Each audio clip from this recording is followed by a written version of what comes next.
30F, and I, 32 male, just returned from a long weekend camping trip with 2 other couples, friends we've known for years. We had a great time, but something happened the morning we left that I can't shake. We were all packing up, getting ready to head back home. I was loading our car, when I looked up and saw my wife and my friend. They were at the campsite, several feet away. She was bent over to pick something up, and in that split second, I saw him reach out and squeeze her hip, sliding his hand down to her ass. My wife quickly pushed his hand away, but she didn't look upset. She was smiling at him, almost playfully. It all happened so fast, maybe a second or two, but it felt like I'd been punched in the stomach. I glanced around, but no one else seemed to have seen it. His wife was busy packing up their car, and the other couple was further away, chatting about the ride back. The drive home was quiet. My wife tried making conversation, but I couldn't focus. My mind kept replaying that scene over and over. When she asked why I was so quiet, I lied and said I was just thinking about work. The truth is, I was in shock. I didn't want to bring it up. If I mentioned it, she might tell me I was imagining things, that I was being ridiculous. The rest of the day I felt like I was just moving on autopilot. I barely slept last night and can hardly focus at work today. My mind keeps racing, questioning every detail. Aside from what I saw, the rest of the trip was great and nothing seemed out of place. A part of me is wondering if read the whole situation wrong. But, the look on her face, that smile, it was too friendly, too casual for something that crossed a line like that. I love my wife to death. We've been together since freshman year of college, and I've never had reason to doubt her. She's my best friend. But now, for the RST time, there's this knot in my gut that I can't untangle. I've never been the type to snoop. I've always trusted her completely. But right now, I'm sitting here, wondering if I should check her phone. It's password protected, so even if I wanted to, I don't know how I'd do it without her finding out. This is eating me up and I know I need to do something about it. Update 1. Found her iPad, it didn't have a password, so I got in and it is still connected to her phone. She has Telegram on it. They've been chatting on there. I am still going through the messages, but she is cheating. I am not falling apart yet, I'm trying to keep it together to make the correct next move without fucking this up. What do I do? Do I confront her when she gets home?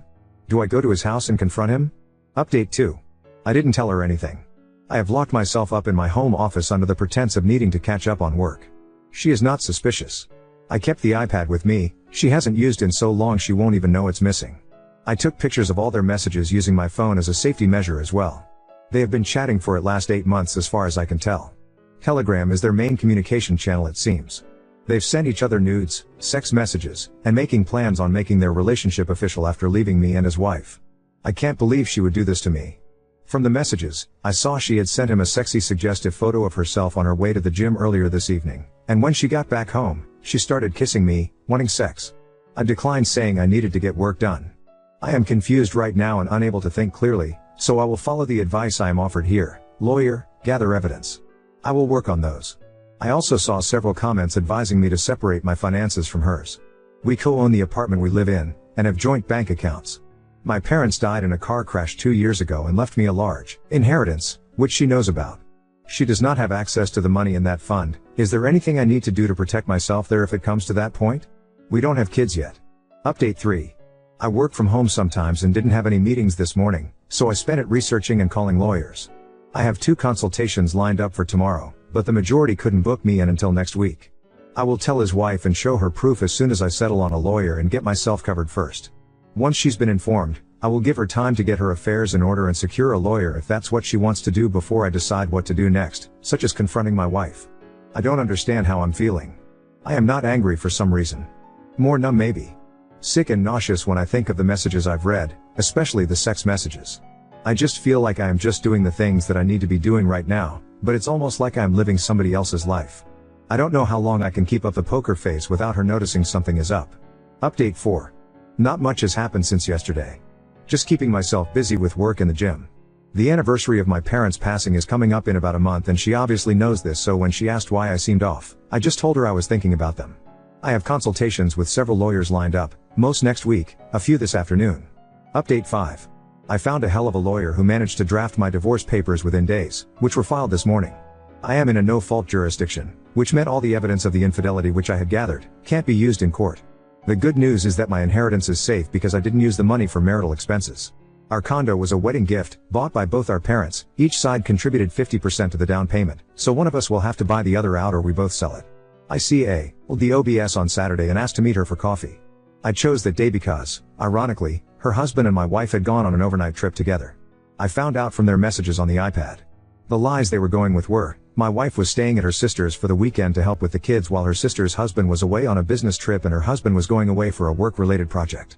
The truth was, my wife and my husband were taking a trip out of town together and were staying at a hotel, all paid for by the Casanova himself. I showed her their messages on the Telegram app, pictures included, all of it. She told me she noticed him feeling distant and withdrawn a few months ago. She thought it was just work stress and had no reason to suspect he was cheating. Finding out that her husband was in fact cheating, and with my wife, who is also her friend, came as a blow to her. We chatted some more and I gave her my lawyer's number as she considers her options. Sunday night, my wife returned from her sister's house. She walked through the door and greeted me with kisses, saying she missed me. After she had spent the weekend with her lover. Her ability to compartmentalize is almost diabolical. I sat her down and told her we needed to talk. I had the whole conversation recorded without her knowledge, following lawyer's advice. I live in a one-party consent state. Here's how it went. I asked her to promise to be honest with me, of course, baby, but she was nervous. Then I asked her a series of questions. Do you love me? Yes. Are you happy with me? Yes, of course, baby. Have I been a good husband to you? Do I treat you right? Yes and yes. WTH is going on? Please humor me, okay. Have I ever done anything to hurt you, whether physically or emotionally? No, of course not. WTF, okay. So, if you're happy with me, then why are you cheating on me? She stared at me in shock for a good minute and then why started denying it. This went on for a little while and then I just told her to drop the act because I found out the truth. Eventually, she broke down and admitted to kissing a guy who had been hitting on her at a bar during a night out with her girlfriend a few months ago. I don't know why, but at this point I started laughing because the whole thing was just absurd. She not only cheated on me, she had taken every opportunity she could find to cheat on me. I asked her if that was the only time she cheated. She swore up and down that it was the only time and that it was a moment of weakness, that she was drunk, and it had meant nothing. I said nothing. I gave her my lawyer's business card and said I filed for divorce. I hadn't yet. I wanted to talk to her just once first to see if there was anything left of our marriage to salvage, and that if she wanted to reach me she should call my lawyer. She cried, begged, apologized, and then when I started packing a suitcase, she shifted to gaslighting me, saying I was throwing away everything we had over a mistake. And the worst part of what she said was I had no one else in the world. Why would I leave the only family I had left? This stung because I told her she was my only remaining family after my parents died and there was no one else I could depend on. Only for her to throw those very words back in my face. I left that night to a hotel where I am staying until I find a new apartment. Yesterday, I officially filed for divorce. Edit. My responses to some of the comments. I didn't tell her that I knew about the affair after she said she kissed some random guy at the bar. She ended up finding out from her. The OBS confronted him and called her up as well and gave her shit. The OBS was really upset when I told her and couldn't keep it in. I don't blame her. He really did her dirty. Her mom is sick and she has been going out of town a lot to be with her, and instead of supporting her, he had been using that time to get with my wife. I didn't because I was blindsided by her telling me she kissed a random guy at a bar. It may sound insignificant compared to the double life she has been leading with my friend, but in that moment I think I started realizing how badly she wanted to cheat on me and it came as a shock. I was too angry to say anything to her without blowing up in her face. So, I just left. It's hard to explain why. It just made more sense to leave than to try and find out why she'd been sleeping with my friend after I heard that from her. When I left the house she kept calling me that night and leaving me messages. When the OBS called her the next day and also confronted her husband, she stopped trying to reach me. It's been crickets from her since. And him too. I put 2 and 2 together because around the time OBS messaged to tell me she confronted him and called her, I stopped getting calls from my wife. Update 6. My wife was served the divorce papers last week. I am still at the hotel and close to finding a new apartment. Last week when I left I forgot to take iPad with me. I picked it up when I went back a couple days later to grab clothes and other stuff. Apparently, my wife had a fallout with her friend who was with her at the bar, accusing her of being the one who told me about her kiss that hot guy. Her friend is no longer speaking with her, it seems. After everything went down, his wife threw him out, and he's been staying at his sister's place. She and I have been talking. She found a lawyer and is filing for divorce. She has informed our few common friends about what's been going on and they've all cut off contact with them. Also, the asshole came by my place and spent the night with my wife twice last week. She has also been messaging her sister, who, it turns out, knew about the affair. My wife found a lawyer apparently and was complaining to her sister that her lawyer explained the asset division and confirmed she has no claim on my inheritance and that she thought that was unfair. Now, here's the gut punch. All those conversations about finding an apartment together and becoming official have significantly cooled since my wife's visit to her lawyer, which I found odd. A few days ago I got a message from her asking if we could put a pause on the divorce proceedings. She said she loves me, thinks we're being crazy about this, and that everyone deserves a second chance. She even hit me with "I can't live without you" BS. If I didn't have the iPad, I might have thought she was genuinely remorseful. But knowing what she's been up to all week, I knew this only came after she realized she won't be entitled to a cent of my inheritance. Honestly, that fucking hurt. I am following my lawyer's advice, who told me not to respond. The more I think about it, the more disgusted I am by her, my friend and her sister. The fact that her change of heart seems to stem entirely from her discovery that she won't touch my inheritance is beyond disturbing. I always intended to use that money for a trust fund if we had kids, something I told her countless times. I didn't touch it because it reminded me of the trauma of losing my parents. The level of disrespect she has shown not only me, but also now my parents, who loved her and treated her like a daughter. I'm just glad they're not here to see this.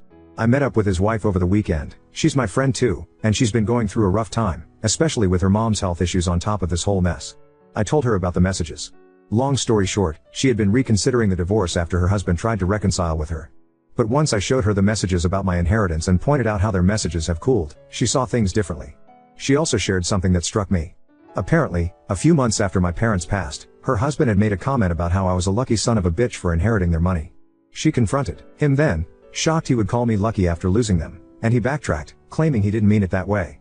At the time, she brushed it off, but now she is second-guessing his motives. It seems far-fetched, but it's starting to sound like she thought she would get her some after divorcing me and start a new life with him. Either way, their behavior is despicable. I have been trying to look after myself. I started therapy, I've been going to the gym almost obsessively, and trying to stay away from alcohol. I am trying so hard to put on a strong exterior. Some of my friends have said it's a little scary how cold I've been, but it's the only way I can go about my day-to-day without losing my mind.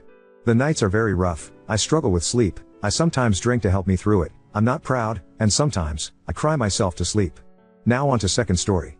Recorded my ex-girlfriend's request to open our relationship and shared it with her parents after they criticized our breakup.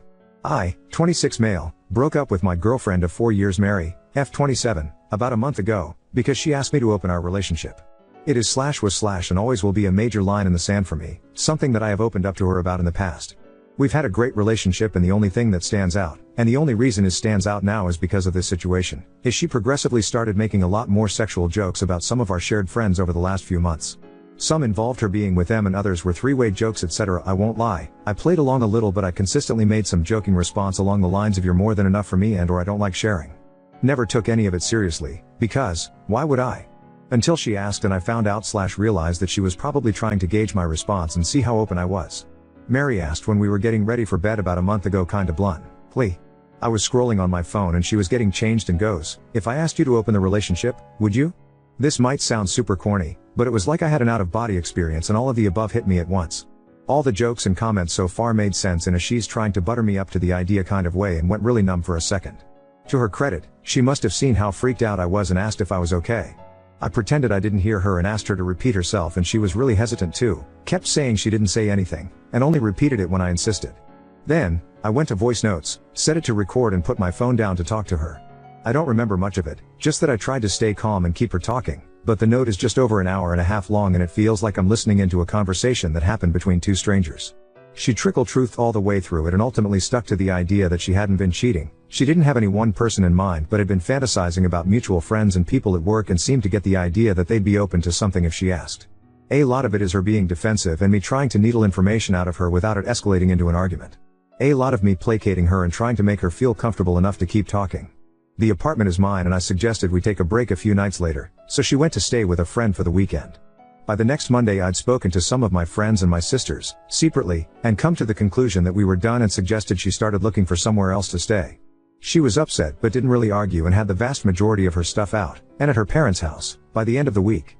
So, coming to 2 days ago, her mom reached out over WhatsApp to say she was disappointed in how I'd handled everything. Gee, the message wasn't really framed in a way that she was reprimanding me, more that she wished we could have worked it out.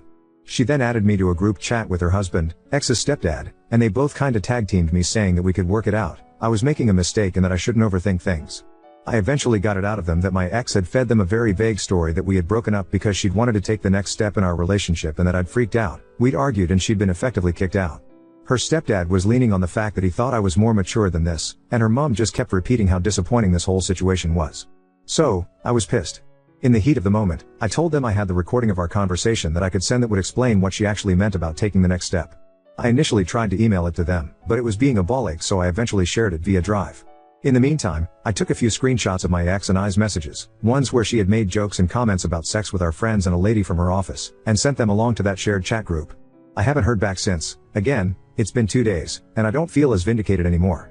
A good few of my ex's comments were about other women, and I'm freaking out because I don't know how, if at all, open she's been about her sexuality with them. I also think I shouldn't have engaged at all, and I shouldn't have felt the need to prove my innocence to either of them. Ida? I've checked in with friends, and over social media, and it doesn't look like there has been any fallout. Also, my ex blocked me a week ago, before I spoke to her parents, so I can't really contact her without going in person. And, at this point, is it too late to even give her a heads up or check in? To address a few points I have seen in multiple comment. We don't live in the US and we have no laws on recording private conversations on the books. I am not proud of doing it, but it wasn't illegal. Mary and I had several mature, calm conversations about what we both wanted out of this relationship. Mary wasn't sure if she wanted to stay and kind of admitted to self-sabotaging by asking about opening the relationship. Mary and I have been friends since we were 11. Her mom was my coach when I swam competitively, and our friend group and families are very close and intermingled, so she was wary about what would happen if we went on a break or fully broke up. I was not trying to punish her for being open to polyamory. Mary and I are both bi, and when I was in my last year of high school I was involved in an inappropriate relationship with a teaching assistant. He was arrested and registered as a sex offender, but during the time we were involved, he convinced me to be with other people as well. He effectively pimped me out for a year and physically assaulted me when I eventually said no and tried to cut him off. Mary knew all of the above, as she helped me through it at the time, and I was very clear that I can't do something like that again. I know that what I went through wasn't an actual open relationship, but it was very much framed as one, and that has stuck with me. I would never put down other people for doing it, but I made this all very clear to Mary and the other serious relationship I was in before her. I've carried a lot of issues from then into future relationships, and I am in therapy and have worked with Mary to not punish her for what other people have done to me, but for as great and supportive Mary was, she did have an issue with trying to gaslight me. She would say one thing and then, typically during an argument, would vehemently argue otherwise and genuinely make me question myself. It took her coming to therapy with me, and me sometimes showing her texts, for her to realize this was a problem, and we had been working on it, together. Me recording her was still not right, but it wasn't an attempt to gather something incriminating, it was just a response. It was a poor response that I shouldn't have done, but it wasn't malicious, nor did I intend to send it to anyone at the time. Also, since making this post and reading your replies, I have gone back to her parents to apologize. I did initially try and tell them that she wasn't being honest and that I wanted to keep things private, but they kept going on about me being immature and that this was disappointing. I'll be honest, I got a bit angry again rereading some of their messages, but it really didn't warrant me outing Mary the way I did. Update 1. I'm not sorry for recording her. I understand that people don't like the idea of being recorded by an intimate partner, especially when having an intimate conversation, and you, naturally, support Mary on that front out of solidarity, but all I can say is, you do not know what Mary is like or what our relationship was like either. A little before she came to therapy with me, and the incident that pushed me to try and get her to come with me, Mary texted me to pick her up a Smarties McFlurry on the way home from work. When I brought it home and gave it to her, she told me she asked for a dairy milk one they don't even do here anymore, and rolled her eyes at me, not listening to her again. Trying to show her what she had sent led to a 15-minute shouting match which resulted in her throwing her ice cream at the wall and shattering my phone screen. That's one incident of many. She once told me I was flirting for holding the door open for a group because there were girls you were clearly trying to impress with them, and went on such a long tirade about my male chivalry was just a selfish way to gain attention from women beyond her. I am not apologizing anymore for recording her. I wouldn't have had such a visceral need to defend myself if I wasn't with someone who kept hurting me. I made that recording because I knew she would lie, and she did. But I thought she would lie to me, not to other people, and I wanted it strictly so I had her words, they're on my phone, should she start claiming she said anything else. At the end of the day though, we didn't end up having any of that and we parted maturely. I understand that a lot of you won't believe that was my intention, and I'll just have to live with that. Beyond all that, I am still sorry for sending it to her parents as a way to get back at her. Her parents have always been very pro-LGBTQ+, so although it wasn't right to out her, I was massively overthinking them harming her or kicking her out. At most, exposing her interest in polyamory would have embarrassed her, but nothing I shared would have put her in any danger. That being said, I saw red during that exchange and saw this as a way to finally show people I wasn't misremembering things. It was spiteful and vindictive, and I can see so many different ways I could have dealt with the situation more calmly, but I was angry and I didn't do any of them. And for that I am still sorry. Like I said in the edit to my previous post, I apologize to her parents. I apologized for getting angry, cussing them out, and for sharing private information about their daughter to them. I fully acknowledged that I was being spiteful and that it was a harsh escalation of a response. Ann and Paul, what I'll call them for this post, accepted it at face value, but asked if I could come over for lunch this afternoon so we could have an actual conversation. It was nice, but really awkward too. Mary wasn't there. I apologized again, and Paul and Ann said they were sorry for interfering and not giving me a chance to tell my side. We both agreed we'd acted inappropriately and that, going forward, we wouldn't involve ourselves in this topic. Left things on relatively better terms, but I'm not going to talk to them for a while. Above everything, they are Mary's parents, and they will always be in her corner, as parents should be, so keeping my distance is in everyone's best interests. As for Mary, she unblocked me late last night and let loose a tirade of angry messages. They mostly, of course, consisted of how creepy and disgusting I was for recording her. Again, I recorded her because I knew she'd lie and all she did was prove my point, to which, despite still cussing me out, she had no real response for. I got from her, Anne and Paul, that things are understandably awkward, after what I'd shared, but she's still staying with them, for the time being. They've not discussed it with her, beyond letting her know they'd heard the recording and now knew she'd lied, but there has been no indication of negative consequences. And that's it. I'm reeling from 4 years of a relationship being over, of my girlfriend and best friend using my own trauma as a way to make me break up with her and then pretending everything was okay just to lie about me behind my back. But what is hurting me more is how I only now understand, from reading replies to my post and talking to my friends, that I was with yet another abuser and I am nowhere near as strong, or as over what happened to me, as I thought.